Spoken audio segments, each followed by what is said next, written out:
इंसान बड़ा नहीं होता, इंसान छोटा नहीं होता, उसकी जिम्मेदारियां उसको बड़ा बना देती हैं। बचपन से ही कमाने का शौक थमा देती हैं। हर मर्द, हर लड़का कमाना नहीं चाहता, वो भी 20 साल 25 साल तक ऐश करना चाहता है, घर में रहना चाहता है, पढ़ना चाहता है, कुछ पढ़ के मुकाम हासिल करना चाहता है, पर लोग बोल देते हैं ये आवारा है, पढ़ा लिखा नहीं है। अरे उसके बचपन की कहानी किसने सुनी? किसने सुनी? उसका दर्द किसने देखा कि जिम्मेदारियों में उसने कैसे अपने आप को संवारा है, उसके माँ बाप ने उसको कैसे पाला है। खाने के दाने नहीं थे उस टाइम, पढ़ने का क्या जाए।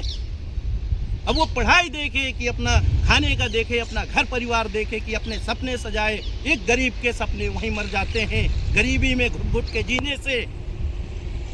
अब लोग बोलते हैं पढ़ते नहीं है, गरीब है। अरे गरीब हैं, हाँ गरीब है, गरीब होना कोई गुनाह नहीं है। गरीब हमें लाचार मजबूरियां हमें गरीब बनाया है। गरीब शौक से नहीं बने, गरीब हमारे हालात बना दिए हैं। किताबें बस्ता उठाने की जगह जिम्मेदारियां का बोझ लाद दिया है। अब जिम्मेदारियां का बोझ लिए आज भी घूमते हैं। हमें गर्व है कि हम जिम्मेदारियों से पीछे हटे नहीं हैं, घूम रहे हैं, लेकिन जिम्मेदारियां का थैला चलते भी रहेंगे। सुकून है, जितना है उतने में हमें सुकून है। माँ बाप का प्यार है, भाई बहन का दुलार है, पत्नियों का प्यार है, बच्चे को प्यार है, बस हम खुश हैं। हमें नहीं चाहिए ज़्यादा दौलत, उस दौलत पे नहीं चाहिए जिस दौलत से अपने ही छूट जाते हैं। हमें वो दर्द चाहिए जिसमें अपनों की याद आती है। तो आप लोगों को पता है, अगर दौलत आती है तो सबसे पहले अपने छूट जाते हैं, और जब दर्द आता है तो सबसे पहले अपनों की याद आती है कि कहाँ है मेरा भाई, कहाँ है मेरा पति, कहाँ है मेरा पिता। तब याद आते हैं कि आए मेरी सेवा करे, सहारा बने, मेरे दर्द दुख को समझे। और जब पैसा आ जाता है तो वही भाई भाई को भूल जाता है, माँ बाप को भूल जाता है, माँ बाप को वृद्धाश्रम छोड़ आता है, अपने पत्नियों के साथ बच्चों के साथ रहना चाहता है, पर वो ये नहीं सोचता कि कभी वो भी बूढ़ा होगा, उसके भी बच्चे उसको अनाथाश्रम में, वृद्धाश्रम में छोड़ेंगे। और वो भूल जाता है कि वो भी किसी के बेटे का बाप है। पहले नहीं थे इतने वृद्धाश्रम, आज कहाँ से इतने खुल गए। हर वृद्धाश्रम में देखो कितने माँ बाप पल रहे हैं। अरे माँ बाप को साथ में रखने से शान घटती है। वीआईपी बनते हो अपने आप को, बोलते हो हम वीआईपी हैं। वृद्धाश्रम में माँ बाप को छोड़ दिया, अरे उस भगवान को छोड़ दिया, उस देवी को छोड़ दिया जिसने तुम्हारा 9 महीने पेट में रखा, तुम्हारा हर चीज साफ किया, तुम्हें संवारा, तुम्हें अपना बनाया। वो भी तो तुमको छोड़ सकती थी। अनाथ आश्रम में पैदा करके वो भी छोड़ सकती थी कि जाओ वहीं जीवन यापन करो, पर उसने ऐसा नहीं किया। पर तुम लोग ऐसा कर रहे हो। मैं सबको नहीं बोल रहा है, कुछ ऐसे गिने चुने जो माँ बाप हैं, ऐसे माँ बापों की औलाद है जो अपने माँ बाप के साथ करते हैं। मैं सबके लिए नहीं बोल रहा, कुछ लोगों के लिए है, क्योंकि मैं वृद्धाश्रम में देखा हूँ। मैं गांव से हूँ, कभी घूमने निकल जाता हूँ शहरों में। शहरों में जितने वृद्धाश्रम है कभी गांवों में नहीं है, शहरों में है। भले 2 रोटी देते हैं गांव के लोग, पर सुकून के देते हैं। वृद्धाश्रम में भले आप लोग अपने माँ बाप को छोड़ दिया, वहां जाके लाख 10 लाख दान कर दो कि हमारे माँ बाप की अच्छी सेवा सत्कार होगी, मैं मानता हूं होगी, पर वो सच्चाई और वो प्यार की रोटी नहीं मिलेगी। जो माँ बाप चाहता है कि मेरा बेटा आए और मुझे प्यार से कहे, ले माँ खाना खा ले, आज सब्जी नहीं बन पाई, गया था कमाने, पैसा नहीं मिल पाया। उस माँ के आंसू में देखना आंखों में खुशी, प्यार से बोलेगी ला बेटा इसी में मैं खुश हूं। कभी वो तुमसे उम्मीद नहीं करेगी कि मुझे पनीर रोटी खिलाओ, सब्जी रोटी खिलाओ, बस उसे तो सिर्फ प्यार के 2 निवाले चाहिए। पर नहीं, आज के कुछ बेटों को अपनी शौक की फिक्र है, वीआईपी बनना चाहते हैं, माँ बाप को वृद्धाश्रम में छोड़ के वीआईपी अपने आप को समझते हैं। गलत है। अगर वीआईपी बनना है तो 1 रोटी के चाहे 4 टुकड़े हो जाए, अपने माँ बाप को साथ में रखो, साथ में रखो, वो तब वीआईपी कहलाओगे।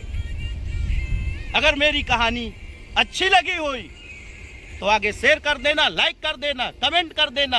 ये मैं नहीं बोलूंगा, मत करना। ये कहानी अपने दिल में बैठा लेना, सोचना।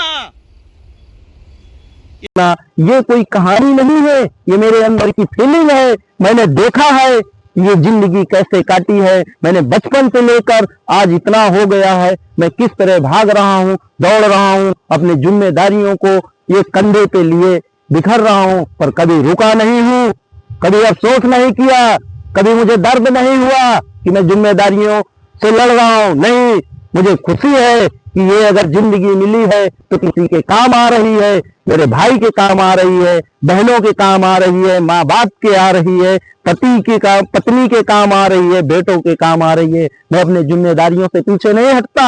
हर एक मर्द अपनी जिम्मेदारियों से पीछे नहीं हटता। जो जिम्मेदार इंसान है वो कभी अपनी जिम्मेदारियों से पीछे नहीं हटेगा। वो चाहे रोज घुट घुट के जिए, हर दर्द में जिए, फिर भी वो लड़ेगा। किसके लिए लड़ रहा है? आप लोगों के लिए लड़ रहा है।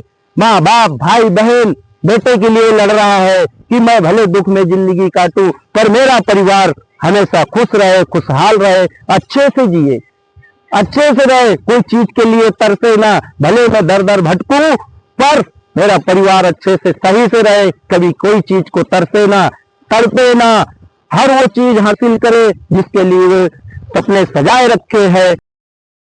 मर्द को समझो, मर्द को जानो, मर्द को पहचानो।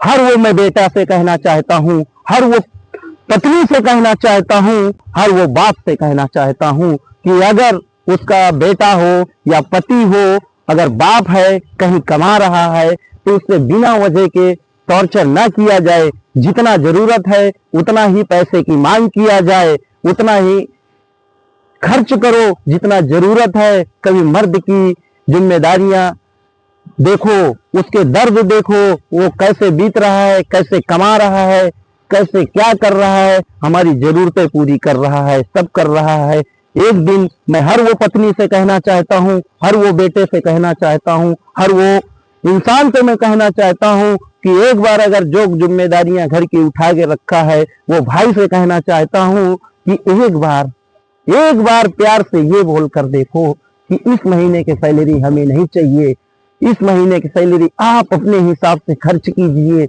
हमें जरूरत नहीं है। हाँ, हो सके तो थोड़ा बड़ा भेज देना जिससे हम उससे ही गुजारा कर लेंगे। इस बार आप अपने लिए जियो, इस बार अपने को जरूरत है, कुछ कपड़े ले लो, कुछ अच्छे फोन ले लो, कुछ जरूरतें की चीजें ले लो, कहीं घूम आओ, कहीं अच्छी जगह में घूम के आ जाओ, 2 दिन की कंपनी से छुट्टी ले लो, ऐसा बोलो। फिर देखना उस दिन मर्द कितना खुश होगा, आपका पिता कितना खुश होगा, आपका भाई कितना खुश होगा, आपका पति कितना खुश होगा कि चलो आज इस बार मुझे घर में कोई जरूरत नहीं है, खुशहाल है, इस बार मुझे घर में पैसा नहीं भेजना, मुझे सिर्फ इस महीने की जो सैलरी पगार आएगी, जो पैसा बचेगा मैं अपने ऊपर खर्च करूंगा। तो वो इस हिसाब से जो उसके शौक रुके हुए होते हैं, जो 2 जोड़ा कपड़े में ही वो अपना महीने साल निकालता रहता है, फिर वो सोचेगा चलो आज पैसा मिला है, पहले सबसे पहले मैं चलता हूँ कुछ अपने लिए नए कपड़े लेता हूँ, फिर चलता हूँ कोई होटल पे खाता हूँ। देखना फिर वही मर्द। हर इंसान से मेरी यही कहानी का कहने का मतलब है कि बिना वजह जो जिम्मेदारियां घर की संभाल रखा है उसे टॉर्चर ना किया जाए, उसे परेशान ना किया जाए, उसके दर्द को समझो। मर्द को दर्द नहीं होता है, यही असल जिंदगानी है कि जिम्मेदारियां उसे रोने नहीं देती, क्योंकि अगर वो रो दिया तो पूरा सपने बिखर जाएंगे।